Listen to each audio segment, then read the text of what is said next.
On behalf of Journalismfund Europe, welcome everybody. I am Daniel Weissenberg. I'm the impact manager of Journalismfund. Normally, when we talk about impact, we think about the reach of investigations. We think about what it's the change that they can make in their local societies, or in the issues that they are investigating. But we don't take normally enough time to think about the impact that the work investigative journalists do in their own lives. So for us, it's very important, this space, to think about that, to think about how to deal with that and do it in a collective way. I mean, not do it alone, talk with colleagues, know their opinions, know also what's going on in their own roads, in their own lives. So that's very important for Journalismfund and for me as impact in the impact area as well. So you can check the grants that Journalismfund is offering, not only the support that you can get in terms of money, but also the opportunities for networking. In this case, it's virtual, but we are doing a lot of more and more in-person activities, so you can meet other colleagues. So you are welcome to Journalismfund activities, and I don't want to steal more time to my colleagues from the self-investigations. Really, thank you very much to both of you, to all the organization for joining us and hosting this activity. So we will enjoy it. Muchas gracias, Daniel. I've put the link of Journalismfund in the chat. I'm going to encourage you to mute yourselves so that we can better hear the talk. At the same time, we'll have moments for participation. So just know that this is going to be a very interactive talk. As I was saying, we're really grateful for Journalismfund's support and for the fact that Journalismfund Europe is really organizing this talk. I really like Journalismfund because it's one of the few places that gives money to journalists. So please, I encourage you to actually look at the link in the chat and look at the opportunities that they have. Many of them connected to environmental journalism. So I'm sure that it will be of real interest to all of you. Let me introduce myself. My name is Cabra. Actually, my name means sea goat. So you can call me sea goat. You can translate it to your language. It's okay. So it's actually a very environmental friendly name, I guess. And I'm really excited to be here with you today. I'm co-founder of the Self-Investigation, which is a global nonprofit that supports well-being and mental health in the media. And I'm really excited to be joined by Irene Baños, who will introduce herself in a second. We're both here because we want to talk to you about how to avoid burnout and eco-anxiety. And these are two topics that we've become experts actually due to our lived experience. I was an investigative journalist for more than a decade. I used to work for the International Consortium of Investigative Journalists at a time where the consortium, the ICIJ, got the Panama Papers data. Maybe you remember this project where about 400 journalists from all over the world grabbed what was then the largest leak in journalism history, and we used technology and collaboration to get through all that data and all those documents. Well, I was the head of technology and data and the data team at that time, and it was a hectic time, as you can imagine. I was connected to my phone all the time, answering messages, working 16-hour days, and it was all worth it because it led us to real impact, which is what we want as investigative journalists, as journalists in general. Really, we're here in many cases to make the world a better place.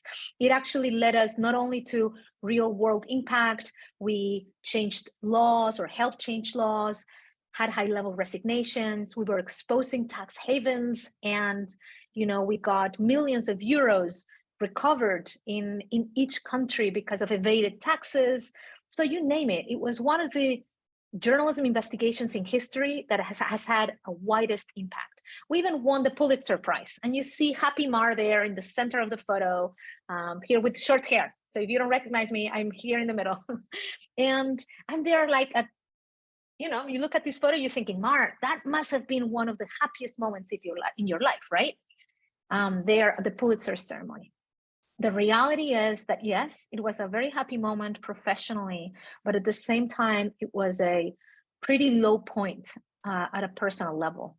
At that moment in that photo, around 2017, I was physically and emotionally exhausted.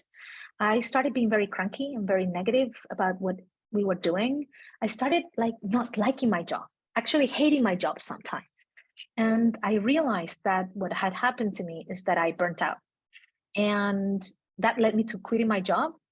So at the end of 2017, I quit my high-flying career as an investigative journalist, award-winning reporter, and I basically was privileged enough to take a pause. And you know what? I decided to quit journalism.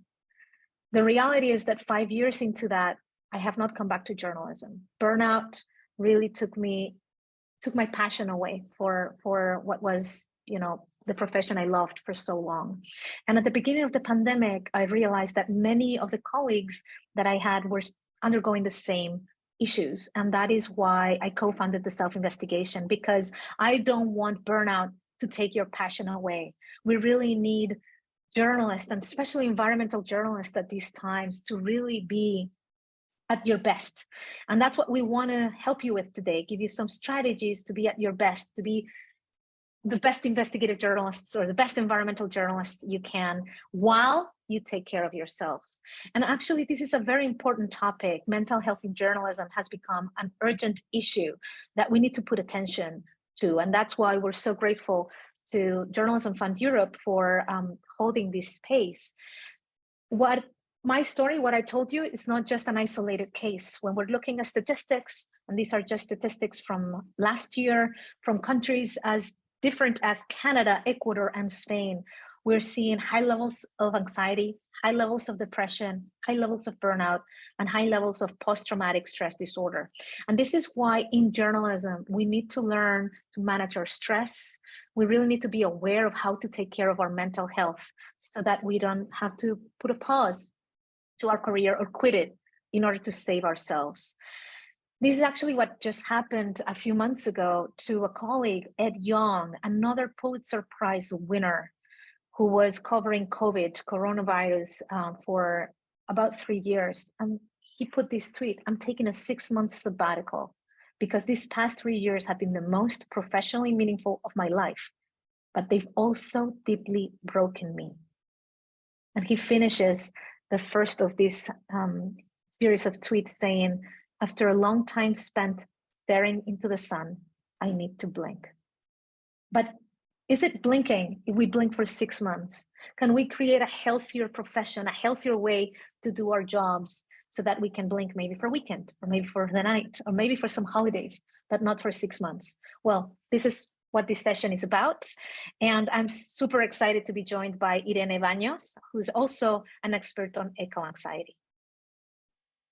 Thank you, Mar. It's a pleasure to be with all of you today, and also to see some familiar faces around here. It's always very nice to share our experiences and to learn from each other, because also this workshop is about learning how we feel and creating a common space where we can feel safe and share our emotions. So I didn't win Pulitzer Prize, but I've been an environmental journalist for almost a decade or longer than a decade. And since 2016, I've been working very closely with DW Environment, Germany's international broadcaster. And I covered for them many different environmental issues, which, as you know, are mostly bad news and problems. And at some point, I realized the bad news I was covering were having an impact on my personal life. So quitting, once I was leaving the newsroom, I couldn't have normal daily life anymore. Like going out for dinner or receiving a gift for Christmas was really a drama for me. because I was feeling very guilty for all the impacts I was covering and for contributing, even if it was minimally, to all the impacts we were informing about. And I think the more aware we are of the climate and ecological crisis, the worse is the impact in our daily life. But in addition to that, we have the responsibility to continue informing the people and also to inform without falling into catastrophes, but rather giving some empowerment to our readers.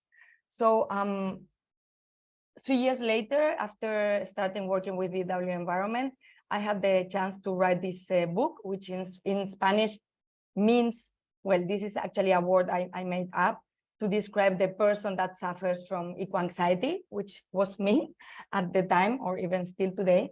And it was 2019.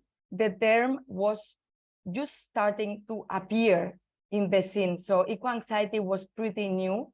And I realized many people felt appealed by this term. And many people started approaching me and saying, I feel the same you're feeling, and I would like to know how to overcome it. And yeah, I think we should start talking about this issue, as Mara was saying. So that's why we are here today, to continue the conversation we want to create about eco-anxiety and burnout, which we will see they are very similar concepts actually, and what we experience are very similar feelings. Thank you, Irene. So let me tell you a little bit about how this hour and 50 minutes that we have together is going to go. Part of this webinar is to actually get you to know each other and get to talk with each other. We found that it's so important that we have safe spaces to talk to each other and share how we feel. So actually, we're going to have a small checkpoint very soon to connect with colleagues. Then we're going to dive deeper into what is burnout, what is eco-anxiety, and then we're going to come up with solutions together. What actions can we take to mitigate eco-anxiety and to avoid burnout? And then we're going to have last part for questions. And this is a very interactive workshop. However, let me just tell you, for safety reasons, we're only recording the parts where Irene and I speak. There are going to be moments where we're going to be able to share, and those are not going to be recorded. And that way you can really be safe sharing. Also very important, feel free to tweet whatever Irene or I say, but it is very important that whatever your colleagues tell you really stays in that room or in that conversation, so that you keep the confidentiality to whatever is shared. Okay, so with that, let's actually get to know a little bit each other. And the idea is we're going to put you in small groups for 5 minutes, so just kind of like a small icebreaker, where we are going to ask you to share about what we just talked, right? Irene shared her lived experience with eco-anxiety. I shared my lived experience with burnout. We told you how mental health is an urgent issue and it's more widespread than many of you might think. So do these circumstances resonate with you? What's your own experience? We're going to put you in small groups, and the idea is that you get to share in this safe space. If you don't feel like joining a small group, that's also okay. And we'll be back with you in 5 minutes. You've just been invited to the rooms, and hopefully see you back in 5 minutes. So hopefully that conversation started getting you acquainted with the topic and connected to colleagues. It is very important to understand that we're not alone. And if anything, out of this workshop, I hope that you take that. We're all facing challenges around our mental health, and especially after the pandemic, which has amplified and even like heightened some of the issues that we're dealing with as journalists. We're going to now dive deeper into what is burnout and what is eco-anxiety, because we both feel, Irene and I, that it's very important to understand the nuances of each of them, right? And burnout is this word that we're now using a lot. Like, who hasn't here said recently, oh, I'm burnt out, right? And I really like it. I really like that this word has kind of like brought down the stigma that we have around mental health. It's not the same sometimes to say I've burnt out than I have depression, right? Maybe it used to be at the beginning of my career, I had depression, and it was years until I said it out loud, right? And luckily, burnout, it's more common and we just say it more. However, sometimes we say we've burnt out and it's not according to the real definition of what burnt out is. And that is why I think it's very important that we dive deep and we understand what burnout really means. So that then we can take action, right? So burnout is an occupational phenomenon. It's not a disease, even though it's included in the International Classification of Diseases by the World Health Organization. I really like the fact that it says occupational phenomenon. There's some people that say that you can have burnout because you're a caregiver and because of the work that you do outside of your regular work. And it's true that that can happen. But mostly when we talk about burnout, it is a work-related mental health challenge, right? So that is why it's an occupational phenomenon. I could give you the WHO definition, but I actually like this other one much better by Emily and Amelia Nagoski, who have a book on burnout that I highly recommend. What is burnout? It's this feeling of being overwhelmed and exhausted while you're still worrying that you're not doing enough. I'm not sure if this sounds familiar, but when I read that, I'm like, exactly, that's exactly what happened to me. When we're thinking of signs, you might remember from the beginning of this webinar when I was telling you my story, chronic fatigue, but chronic. So over time, burnout actually tends to be developed over 6 months or more. Physical and emotional exhaustion. You get very cynical, detached. You start not liking what you do anymore or that much as before. And you also feel a lack of accomplishment and you feel ineffective. It used to be with me that very creative tasks or tasks that I had to focus for a long time were very, very hard. It would take me like double or triple the time, yeah? And if you ever want to go back to the main point of reference, I think it's that, that International Classification of Diseases by the WHO. You'll get access, by the way, to all the slides, so you can come back to them for reference. The reality is that when we look at burnout, we tend to think it's a capacity issue. We tend to think, oh, it's me, I was not able to cope. But that's not what research says. So it is very important for me to share with you all that the 5 main causes that lead to burnout are not based on individual capacity. Therefore, yes, we're going to teach you and share with you some things that you can do individually, but just know that the main way to mitigate burnout is tackling these issues that happen at a systemic, cultural, and organizational level. Unfair treatment at work, unmanageable workload, lack of role clarity. Maybe some of you feel like are doing a lot of things beyond the job description and that, you know, sometimes you don't know what you're really doing, right? Lack of communication and support from your manager. So big responsibility for those of you who are managers. Managers have more effect on the mental health of their team than sometimes they have the same, according to studies, they have the same amount of effect than spouses. So that's, you know, that's how much managers and the workplace affect our mental health, right? And then unreasonable time pressure. Maybe you're looking at this and you're saying, wow, Mara, I mean, I have many of this, right? The workplace, the work environment I work at, it's like that, right? In journalism, we tend to have unmanageable workloads. We tend to have unmanageable time pressure. Okay, maybe we cannot do much on those 2 fronts, but maybe we can actually do, or we could do something, but it might be more difficult. But maybe we could do things around communication, improving the support that we get from the people we work with. And that is actually why one of the most effective actions to mitigate burnout and to increase engagement is to have regular one-on-one meetings. I'm not sure about you, but we've been in many, many newsrooms at the self-investigation lately, and this is not a measure that they're taking. Regular one-on-one meetings are meetings between manager and employee, so one-on-one, person to person, on a regular basis. And regular is not every year. Regular is not every 2 years. Like I say, regular is my period that comes every month, right? So around that time, every month, every 2 months, where you can actually have this time, not to talk about how you're doing and the deadline, like how you're doing with the task and the deadlines and so on, but it's more to talk about how you're feeling, whether there are any obstacles, whether there's anything that needs to be tackled also from a work level in terms of like overwhelms of work or too many tasks and a manageable workload. So if you don't have regular one-on-ones, if you're a manager, I encourage you to incorporate that as a routine that you can start with your team. And if you are an employee, I encourage you to ask that to your manager. I don't know what's happening. Just hold on. It went back. I encourage you to ask that to your manager. And if you're a freelancer, well, I wonder if you're a regular contributor, whether you could actually get one-on-one with the regular editors that you contribute with. And if not, that's why spaces like this are also good, because we have moments to share and see how we're doing. I encourage you to really take care of each other as peers. So find people that can support you in this process. Talking gets you a long way.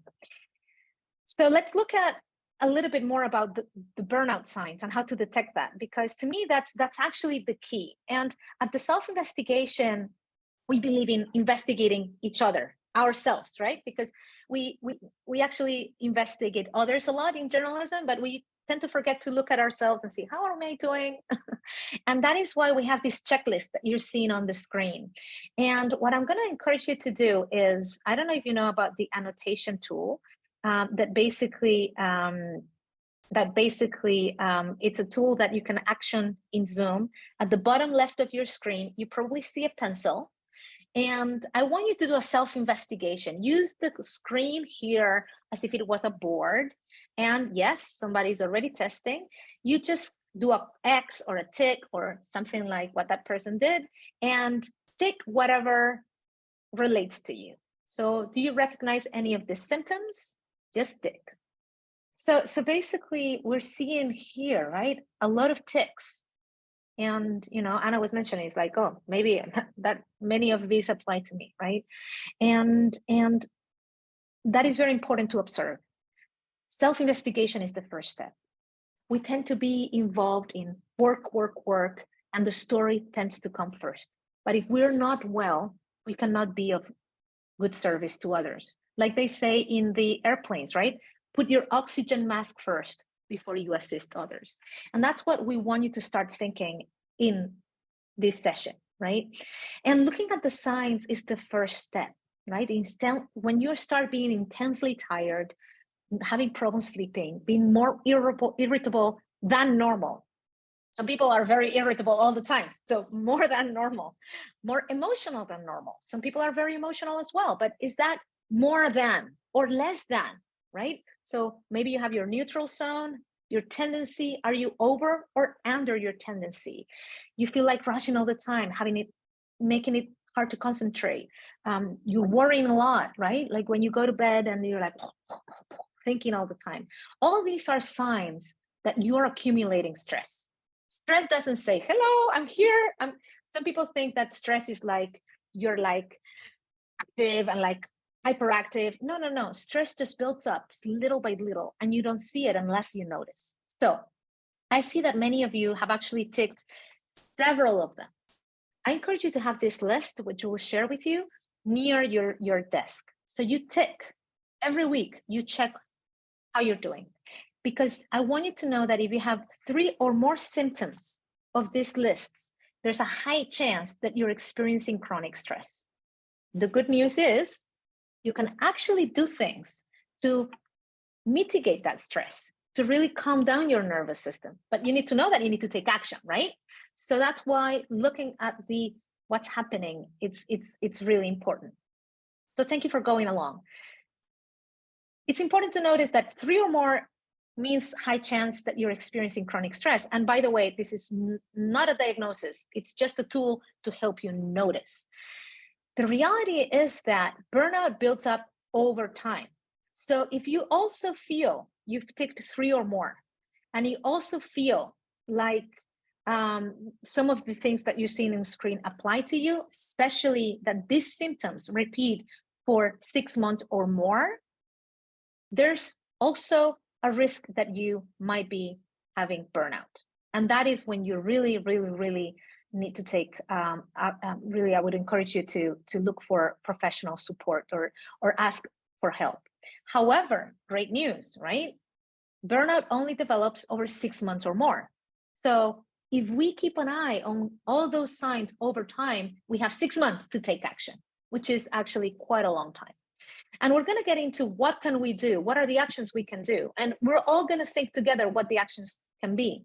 But before we do that, I really want you to understand that our body, our nervous system as human beings is very, very simple.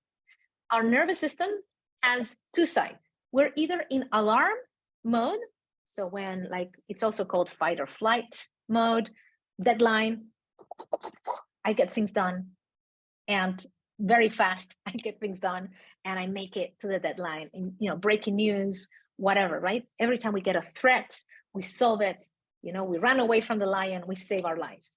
That's alarm mode. And in that mode, our whole body gets into this mode where some parts of the body work, some parts of the body work less well, and all our attention is focused on survival of a deadline as well.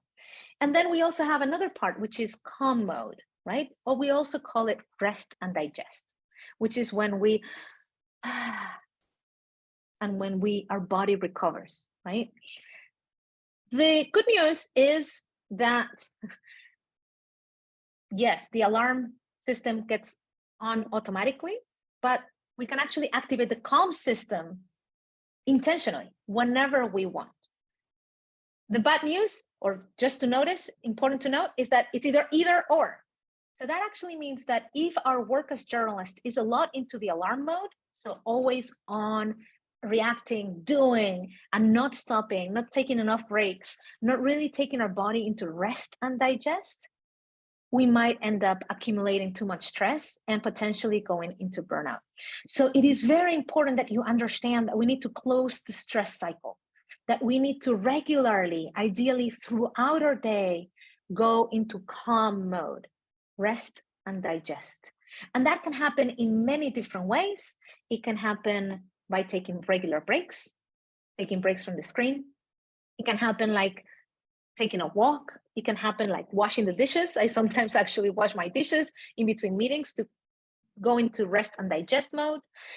And there are many other actions that you can take that we will be talking in the next minutes. But before we go into more solutions, I want to pass the word to Irene so that she gets to talk to us a little bit about eco-anxiety, so that we also learn how to notice the signs and so that we know that we need to take action.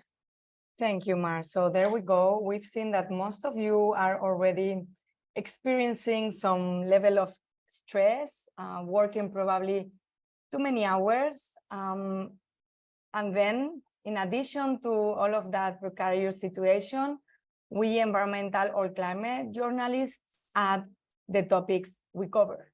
That's another source of stress, because it's not that we go to the newsroom to deal with regular news. We are dealing with the complete destruction of our way of living, of the future generations, of the climate, etc., etc. And that leads us to moving from burnout to eco-anxiety. So first of all, probably most of you already know that climate change impacts mental health in many ways.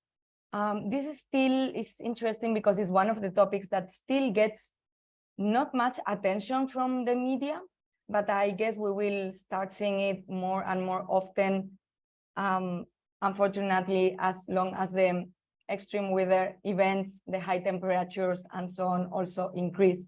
So as we see in this graphic from the European Environmental Agency, climate change affects at very different levels mental health, both at individual level, but also at community level, both from direct impacts, like it can be when you suffer flooding near your home, or fire, as we've seen in recent years also in Europe, but also from long-term climate change impacts, which are the ones we are interested in today, which lead to feelings like solastalgia, eco-anxiety, climate anxiety, climate distress. At the end of the day, they are more or less the same, they are synonyms, but we choose to use the term of eco-anxiety. According to the American Psychological Association, ecoanxiety is described as a chronic fear of environmental doom.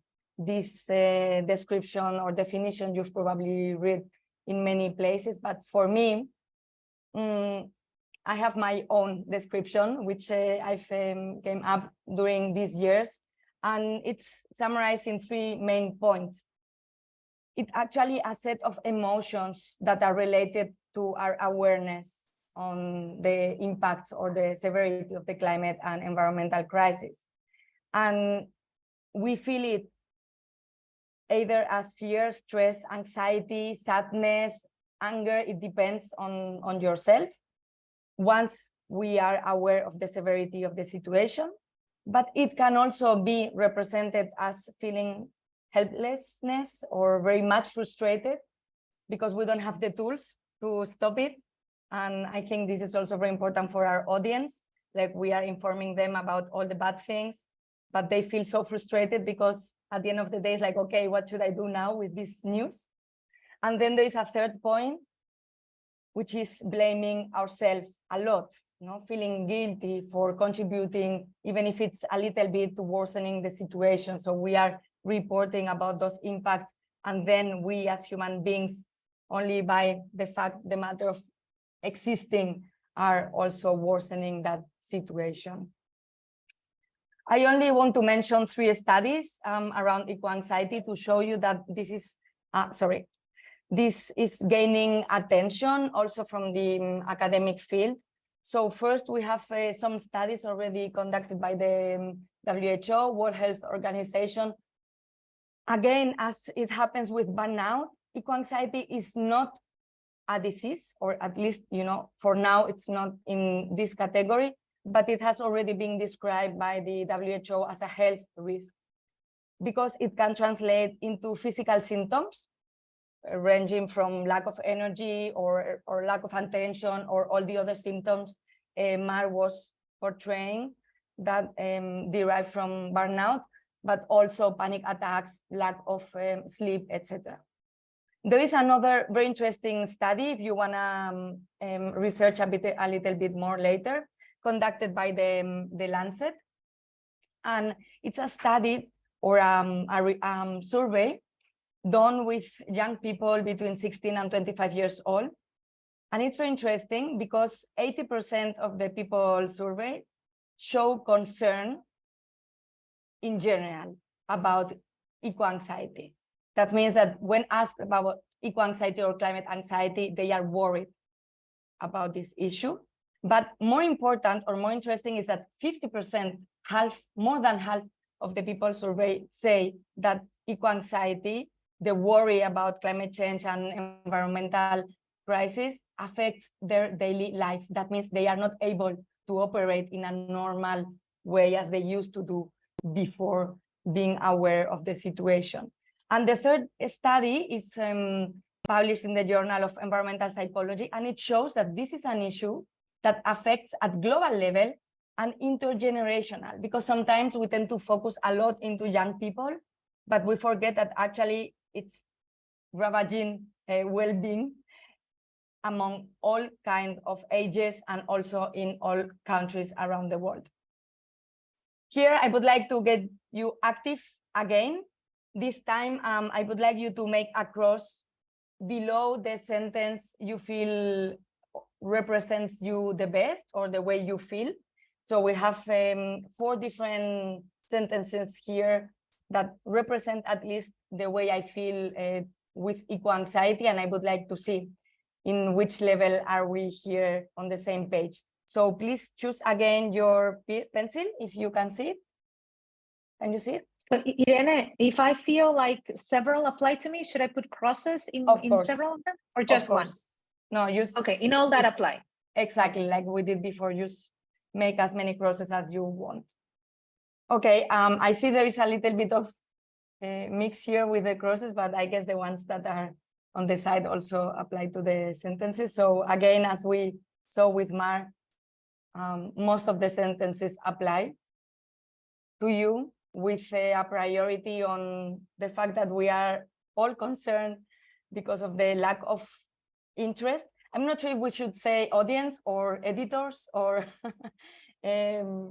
maybe newspaper managers, because that's another issue. Also, we all feel overwhelmed by all the over information and the amount and I would say quality or aspect, the kind of information we are exposed to in our job. But also interesting that the topics we cover generate stress in our personal life, and even some of you feel guilty for contributing to the environmental crisis. Now we can move on, and can you please, Mark, delete the process for me? So this is actually not new, the fact that the borders between professional and personal life are crossed in journalism. I guess most of you know this old picture taken by Kevin Carter, the photographer who also won Pulitzer Prize and actually ended up killing himself.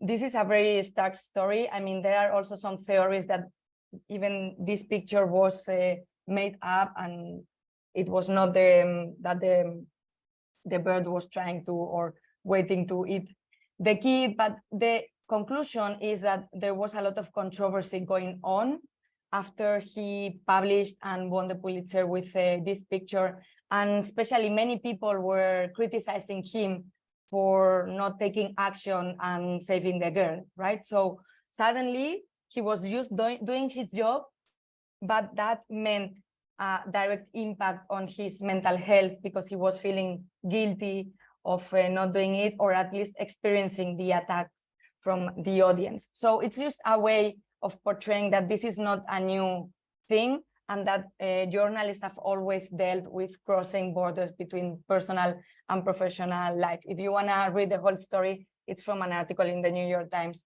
called "One Image of Agony Resonates in Two Lives." So we go into the details of eco-anxiety in journalists. I see that we have here like Federico working with NGOs like WWF, and you might know that eco-anxiety is something many activists are also experiencing and regular people. And actually, this is very much related with the information we as journalists share. But I've identified these 5 points that are particular for us climate and environmental journalists, and that amplify our eco-anxiety. The first one, as we saw before, is that we are seeing the huge impacts of the climate crisis or the environmental crisis, but no one really seems to care enough about those impacts. Then we have the moral injury, secondary trauma, compassion fatigue. This has to do with the Kevin Carter picture, and that applies to many people that work in the ground, also with victims of human rights violations, of other kind of violence on the ground, that they feel too much related with the people they interview, for instance, and they are not able anymore to separate. Then we have the responsibility towards the audience, which I've already mentioned. How do we communicate without generating eco-anxiety? This is actually, I think, one of our main goals right now as professionals. But also the pressure sometimes we feel from the other way around, right? From the audience asking for answers or solutions from us, while we are not the experts, or we don't even have those simple answers or solution people want.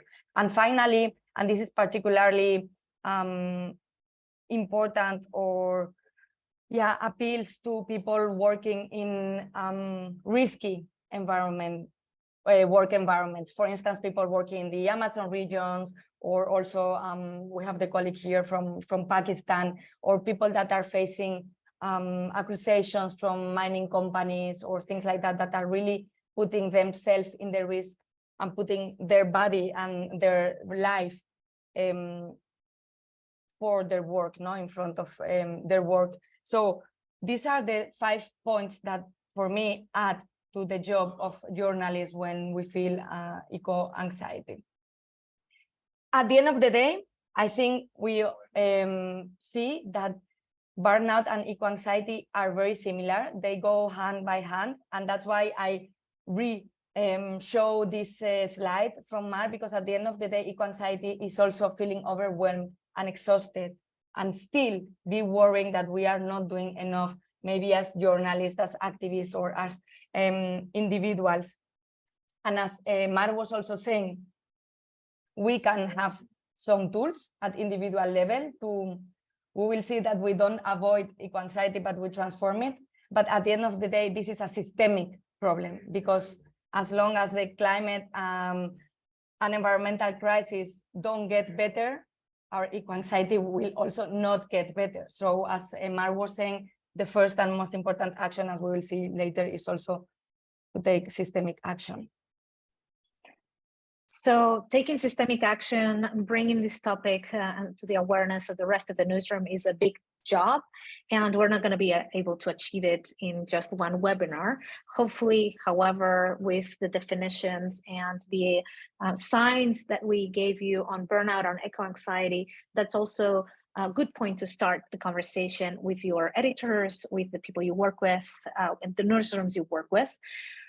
For today, for the rest of the webinar of this workshop, we really wanted to focus on what you can do at an individual level, because even though this is a systemic issue, you actually can take actions that will help yourselves. And I always like looking into, I don't know if you know this image, or you've ever heard about the circle of control, the circle of influence, and the zero area or circle of zero control. And I really think it's very important in here, right? Which is, yes, we need to change systemically. Journalism needs to be a healthier place.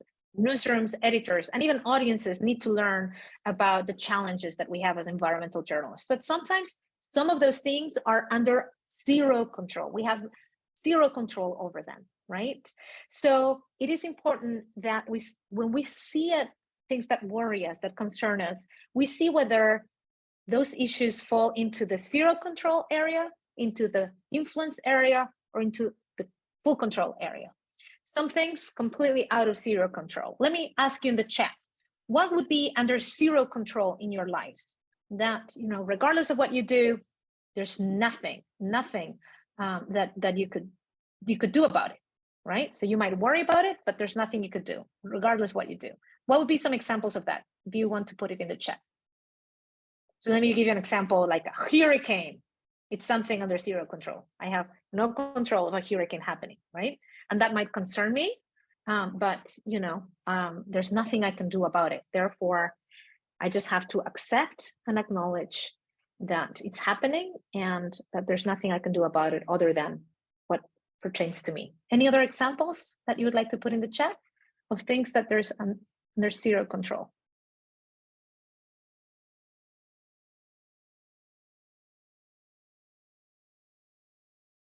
Okay, well, volcano eruption, blackouts, thank you, right? So we're seeing things that are external to us.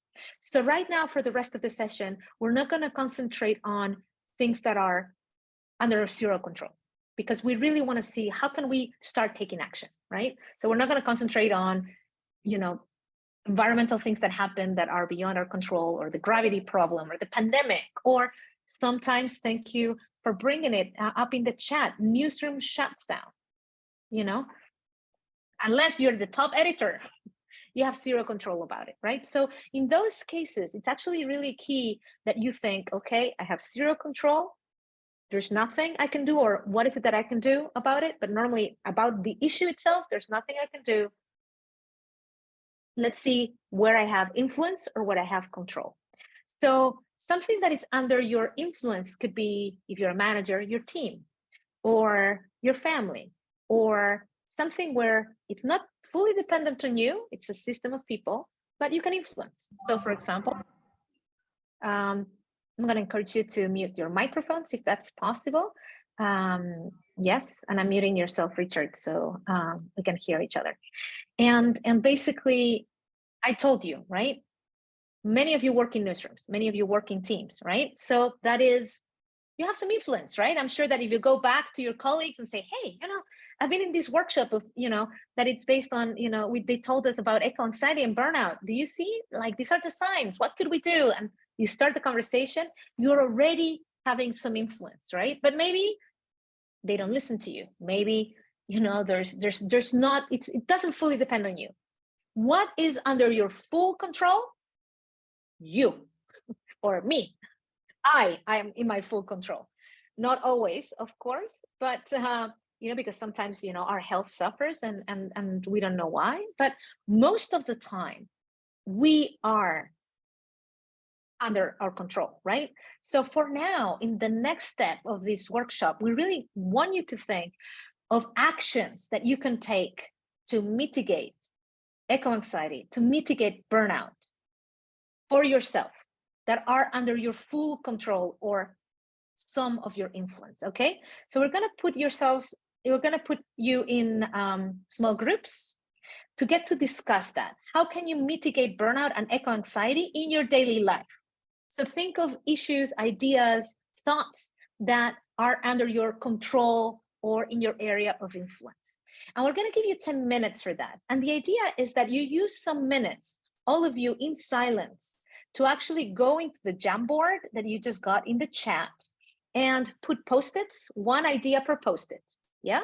And you'll see that there's one thing for, and if you have to leave, don't worry, there's a recording and you can do the exercise later. So thank you for letting us know. So you go in the Jamboard, yeah? Which is open and you should be able to, if you click on the link, you get in the Jamboard. You put one idea per post-it. You look at team 1, team 2, team 3, team 4, which is the rooms we're gonna put you in, 2-3 minutes. And then after, you share with the rest of the group that you're gonna be put in, okay?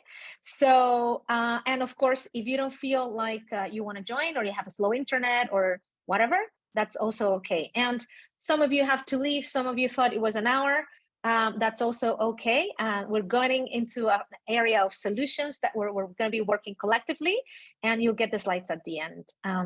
So any questions up to here before I do the breakouts? The idea is you go into the Jamboard, you look at the room you're in, the team you're in, you spend a few minutes putting ideas, and then use the rest of the time for discussion with your group. Yeah? So as I was saying, we are great believers of collective intelligence. And yes, we could give you a list of the 10 things you could do to mitigate burnout or to mitigate eco-anxiety. But the reality is that all of you are already experts. All of you are already trying things out that are working. And that's why it's very important. It was very important for us to do this Jamboard experiment, right? So if we're looking here at the Jamboard, I guess you are seeing my screen, right? Yes, great. So we're seeing that what actions can you do to mitigate the impacts of eco-anxiety in your daily life? You could read romance novels to get your head out, right? Or doing things like cooking or reading science fiction. Also very interesting. Some of you were into walking, booking long hikes. Also very interesting, some topics here around technology, right? Trying to log off, go away from the computer, taking off notifications. So already some topics are similar, right? So reading is one of the groups of things. We also had like walking, yeah, jogging, and then cooking or things with the hands, creative stuff. So already some amazing ideas over there. Thank you so much for sharing in the Jamboard. We'll be sharing with everybody, even those who are not here with us right now. We are recording and we would also love to hear from you guys. So we would love to hear from some of the groups, what some of those conversations brought up beyond the post-its. So without naming names, without saying, Kat said this, just kind of like in a general idea, kind of like 2 or 3 highlights of your conversation. Would anybody like to share? I think something that was striking is that two of us in the group didn't have any strategy clearly in place, and we're like, we really don't know what we're doing. And it was like, we came here for solutions and ideas. So the awareness that we're not doing enough was something that struck me, and that we're not doing things in the first place. Yeah. So we're not doing enough individually, you mean, or as a group? No. Like each of us individually, didn't have like strategies in place, like A, B, C. It took some thinking, okay, what do I actually do on this? It wasn't something like clear in my mind. So very interesting. Thank you for bringing that, Diego. Sometimes we forget about ourselves and what we can do for ourselves, right? And that's the first moment to start. And this is so new that we really need to dedicate some time to thinking about it, right? And we just saw some ideas of what you could do. Maybe cooking resonates with you, reading science fiction or whatever. There are other things you could do, and we're going to give you more ideas so that you can start creating your own self-care plan. That's the goal, right?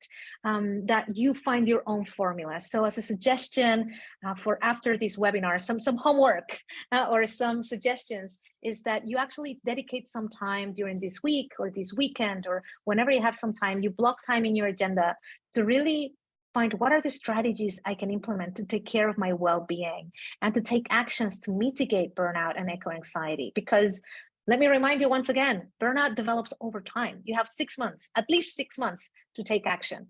Therefore, every day counts. So thank you for sharing, Diego. Anybody else? Yeah, hi. So our group came up with a few suggestions, and we were sort of also very much in line with what everybody else was thinking, but at the same time had some unique suggestions. A few of them were meditating, and yes, taking breaks, and basically scheduling lunches and dinners with friends and family. So, you have to leave at this time, or, wrap up your work on time. And some of the suggestions were about streamlining our work and prioritizing what we are working on, focusing on one thing at a time, and being able to say no to something else that comes up, because the newsrooms can be a little chaotic. It can be sometimes overwhelming. You can feel like you have to do a lot of stuff. But if you decide to prioritize, and if that works for you, and you sort of focus on that for the time being and say no to other things, that can also be helpful. So that was one of the things. So that's what we largely discussed. Thank you so much. I've added the Post-its there. So at the end, we'll have a collective board with even more ideas. Thank you. Kat. I was going to say, because I've seen Mar speak before, and one thing I started doing after I saw you speak before is I started scheduling lunch breaks in my own calendar and really trying to actually take them and working on like and nobody in my team guilts me. Diego's my colleague. Nobody guilts me about that, but working on my own like self-guilt of like, oh my God, I can't take a lunch break. I can't log off at a reasonable time. I have to check my email when I'm off. It's just stuff that's like left over from other jobs, and nobody expects me to do it. And I'm not going to get fired if I take a lunch break. It's not going to happen, but you have to kind of reprogram yourself. Thank you, Kat, for sharing. You're pointing at something that it's very important for any journalist, is we have all these beliefs of what we're supposed to do and what a good journalist is. And we have some beliefs that are actually wrong. They're actually fake news that we tell ourselves, right? Which is, I have to be on all the time. I'm a better journalist if I work weekends. I'm a better journalist if I'm always answering to others. And of course, in some situations that is true, because we're in breaking news department or whatever situation that is, we're covering on the ground like a natural disaster. Of course, some situations require our full attention, our full energy, but that's not the case all the time.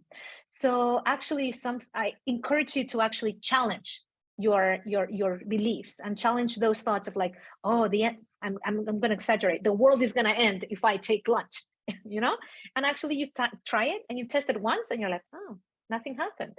Actually, I'm more productive after lunch because I took a break from my computer, as some of you were suggesting, right? And then you start testing those assumptions, and I'm sure that you will start realizing how some of them are just like not true. Actually, I like investigating myself and interviewing myself as a good former investigative journalist. And what that means is you get a thought or a statement or a belief that you tell yourself in your head, right? Which is, I cannot take a lunch break, right? That's a voice in your head. I cannot take a lunch break. Then the interviewer comes in and asks that other voice, is that true? And try to answer that. Normally the answer is like, well, today I might, maybe not tomorrow because I'm on a deadline, right? And you start, when you ask yourself, is that true? Is that really true? Is that really, really, really true? Normally the answer is not fully true. and you start getting some nuances. So that's actually a good technique to start challenging your thoughts. So thank you for bringing it, Kat. Let's go into more solutions. Let's actually get Irene and I to share some of the ideas that come from research, so that then you can come back to them and start with your own self-care plan, which is something that you can do like this weekend or during the week if you want, or whenever works for you. I think it's very important to understand that we need to recharge our inner battery. The same way we take care of the battery of our cell phone, we need to take care of our own battery. The problem is our own internal battery doesn't say, oh, I'm in yellow, I'm in red. We don't have those pilots that our phones have, right? So we just need to be attentive of the signs that we're getting tired, that we're under high levels of stress, and know that regularly we need to recharge our inner battery. And we can recharge it in those 4 levels that you're seeing on the screen. We can recharge our energy on a physical level, and things that really help is taking care of our sleep, not going to sleep with Twitter, TikTok, you name it, resting, taking care of our lunch, our food, our dinner, and not doing it in front of our computer, because actually that helps with digestions, exercise, movement, breath. Some of you mentioned meditating, right? It's also important to recharge our inner battery on a mental level, so that we also kind of like create some resets at a mental level. And that could be practicing mindfulness, as some of you mentioned, taking regular breaks, especially away from the screen, or exposing ourselves to new ideas of or situations. Actually, when you do creative tasks like coloring mandalas, that really helps to some people. So I suggest that, you actually try out and see what works for you. Then another level, social-emotional level, you mentioned it.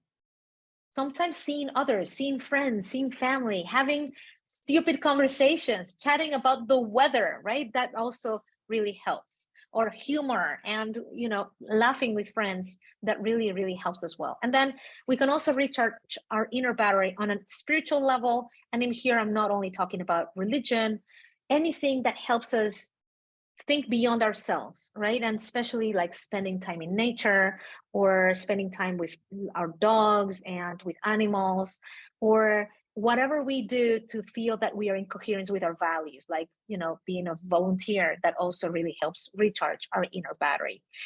Some of these we cannot do at work, right? So here are some suggestions that you can implement into your work routine. Taking breaks regularly, not at the beginning and the end of the day, taking breaks every 90 minutes, especially because our attention drops after 90 minutes. Taking breaks away from the screen. See, you already had the answer. You already put that in the Jamboard. Moving your body. Maybe every 90 minutes, you just go around the office, or I work from home. So I move like from the computer to the toilet, back, go to the terrace. Some movement away from the screen. And then if you work from home, maybe you can commute to work, which is adding a short walk before and after work, simulating your commute to the office. Those are some ideas that can really help you avoid burnout. And as I was saying, close the stress cycle and go into calm mode as much as possible. But Irene, you also have some suggestions. Yes, thank you, Mar. So as I was mentioning before, the main difference with burnout is that eco-anxiety is not something we can avoid, because when we talk about anxiety, in general, responds to something we create in our mind, but that is not real, right? So we can overcome that by working or making some therapy, etc. The problem with eco-anxiety is that it responds to a reality that we cannot change, and that it's becoming worse every day. So that's why I don't like to talk about avoiding eco-anxiety, but transforming it. Also because eco-anxiety, actually, I see it as the way, is the signal that we've understood the gravity of the situation, right? So I think even everyone should be experiencing eco-anxiety. The important thing is, how do we transform it then? So it's like we have the lion behind us and we need to know where to run. But eco-anxiety is like this alarm signal that is saying, okay, you understood the magnitude or the scale of this crisis. But in order to be able to inform in a constructive way, we need to transform it into something positive. And as we were just discussing with what Kat mentioned, the first step is to move away from blame, from feeling bad about we are not doing enough, or we are not informing about this or other impact, or people are not paying enough attention. And escaping, this is very important, moving as far as we can from perfectionism, right? Which falls into, I cannot stop for lunch because otherwise I will not save the planet. We have to move away from those feelings. And this is also what we need to transfer to our audience, that in any case, in no way when we inform about the catastrophes, we are telling them this is your fault and you should be blaming yourself for not doing enough. And that brings me to the next point, which is moving away from, from doom and gloom to active hope. This is what nowadays we even call it hope journalism, but mainly constructive journalism, or journalism of solutions, which is not showing a pink situation, a unicorn situation, because we are not there and we know it, but we can also not keep ourselves only in the catastrophe part, because that is moving our audience away from our news. People don't want to read anymore about this. It's like happened with the pandemic. At some point, people are so full of bad news and of the doom and gloom again and again that they just don't want to hear anymore anything about climate change or the environmental disaster. And of course, very important to share emotions, to find spaces, safe spaces like this one we create today, and join communities of people that are experiencing the same feelings, of journalists in our case that are working in the same field as Kat and Diego and also promoting. And also very, very important, these communities, these safe spaces are key, but they cannot replace professional help if we need it. So eco-anxiety can be understood sometimes like a trend or a funny thing, some people are experiencing only because of catastrophic news, but it's actually an issue of mental health and it needs to be addressed as such. And the last point, as we were saying before, this is a systemic problem. Unfortunately, we cannot only treat it with individual therapy. And for us, climate communicators, climate journalists, the main synonym of acting is communicating. So I always advise people, once you're feeling that eco-anxiety is leading you to paralysis and to not willing to wake up and keep working, think that the best thing you can do to improve the situation is to keep communicating, actually. And very similar to what Mar was showing us before, I like these two mantras of accepting unconditional life and ourselves. It means unconditional life acceptance. I can be happy despite the fact that there is climate change or that we live in a climate emergency. And you can replace be happy with have healthy relationship or go do grocery shopping without falling into a panic attack, etc. So it's accepting the reality. We cannot change the world. We can, with our individual actions, contribute, but we cannot save the planet. And unconditional self-acceptance, it means that we look into the mirror every morning and say, Irene, you're doing the best you can with your job. You're informing on the impact. You're trying to work on a constructive journalism, but you cannot destroy your own mental health on the way. And I think this is also important to remember. We are doing it, informing on the climate and ecological crisis in order to improve the life of future generations. On the way there, we cannot lose our own mental health. Thank you, Irene. I think that's a great way to actually end and wrap up and say that it is very important that we are well in order to do our work, right? And I think we might have time for one question. If you want to ask it, you can feel free to put it in the chat or just ask it quickly out loud. Feel free to unmute yourself. I think we are a small group already. While questions come in, just we wanted to let you know that you'll get the slides via email We've also compiled a lot of resources at the end of the slides. I'm also going to put the link to the slides here in the chat so that you can go to it immediately if you want. Here's a copy of the slides. And yeah, looking forward to see if anybody has any questions or comments. And for the recording purposes, I'm actually going to share this screen so you get the link and the QR code. And I see that there are no questions. So just really wanted to thank you for coming. And I want to congratulate you for making time for your well-being and for your own mental health, which is actually something that we rarely do, right? So I hope you do this to yourselves.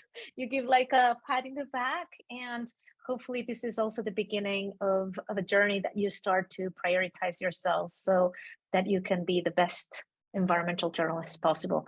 Thank you, Irene. It's been a pleasure. And yeah, thank you. Gracias. Thank you to everyone. Thanks, Mar, and see you next time.